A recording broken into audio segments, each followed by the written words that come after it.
Colleague of Professor Brinsley Samaroo, Professor Emeritus Brinsley Samaroo, said he had become a permanent fixture in her life as they both met in 1968. She said he was one of a small group of people who pioneered the study of the Indian indentured diaspora. When he started, along with a couple of others, in the very early 1970s, there was very little quality research on the topic. Now, it is an absolute growth area in academia. New books, new articles coming out all the time. Younger scholars from all over the world contributing to the scholarship.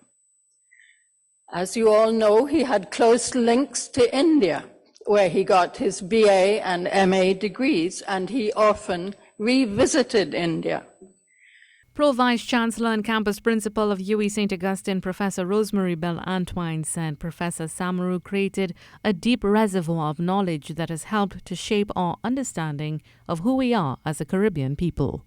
It is acknowledged by all that Professor Samaroo had a knowledge of history that was encyclopedic. His contribution to historical studies of the Caribbean, whether of indentureship, female entrepreneurship, plantation, or as David Abdullah has said so often, of Caribbean trade union movements. His wife, Joan Samaroo, said one cannot be a good public figure unless one is a good family man. She said her husband of 53 years was a great father to his two daughters, Naila and Kavita. Mrs. Samaroo said he loved them both equally and was never ashamed of their first daughter, Naila, who was born mentally and physically challenged. Brinsley loved her unconditionally. Doctors in Canada told me, you know, Mrs. Samaroo, she can't live beyond 5 years.